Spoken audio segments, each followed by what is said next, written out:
Assalamualaikum warahmatullahi wabarakatuh. Kenalkan, nama saya Dr. Rio Pertemuan. Saya dari kelompok 28, kelompok 1 akan mempresentasikan tugas pertama saya, yaitu mengenai wawasan kebangsaan dan nilai-nilai bela negara.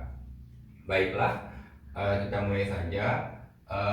Kita mulai dari wawasan kebangsaan, yaitu memiliki definisi adalah cara pandang bangsa Indonesia terhadap diri dan lingkungannya, mengutamakan kerukunan dan persatuan wilayah dalam penyelenggaraan kehidupan bermasyarakat, berbangsa, dan bernegara.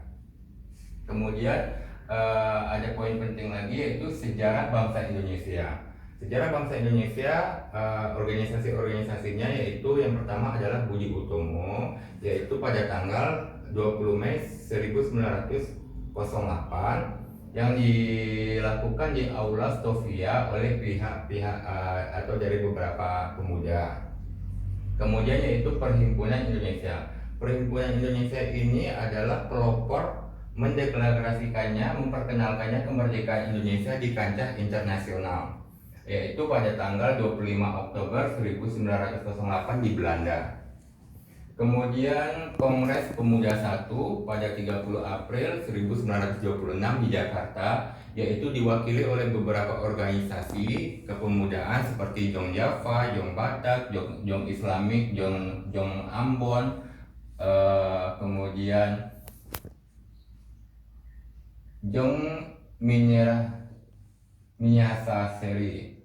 Kemudian Kongres Pemuda 2, yaitu pada tahun 1928, yaitu 27 sampai 28 Oktober. Kemudian BPUPKI, Badan Penyelidik Usaha Kemerdekaan Indonesia, yaitu pada tanggal 1 Maret 1945 dilakukan oleh Letnan Jenderal Kumariki Harada. Kemudian yaitu PPKI, Panitia Persiapan Kemerdekaan Indonesia, pada tanggal 7 Agustus 1945. Poin yang penting lainnya yaitu konsensus dasar. Konsensus dasar ada 4. Yang pertama adalah Pancasila, yang kedua Undang-Undang Dasar 1945, yang ketiga adalah Bhinneka Tunggal Ika, yang artinya berbeda-beda tetapi tetap satu. Kemudian NKRI, Negara Kesatuan Republik Indonesia. Poin yang penting berikutnya adalah identitas bangsa Indonesia.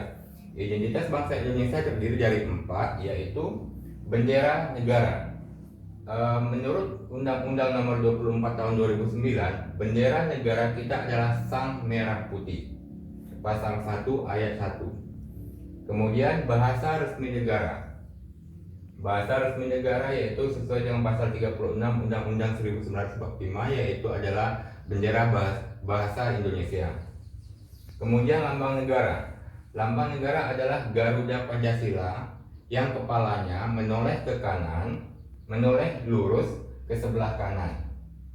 Perisai Garuda jantung yang digotong dengan rantai pada leher Garuda, dan semboyan Bhinneka Tunggal Ika ditulis di atas pita dengan cengkeraman oleh burung Garuda tersebut.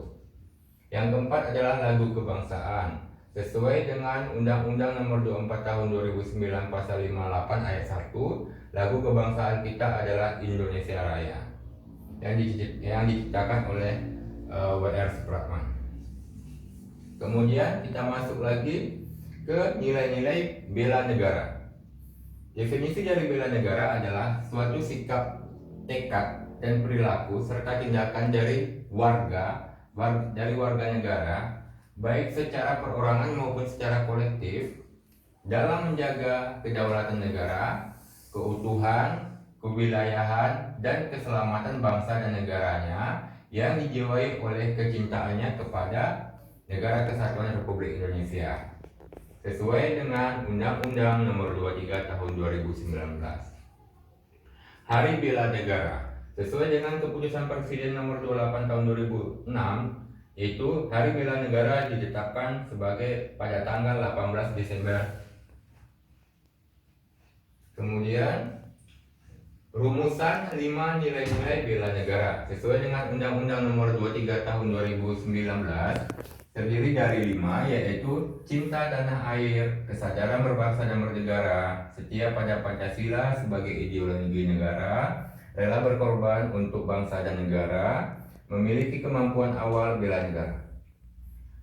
Kita sebagai ASN memiliki 3 fungsi, yaitu 1.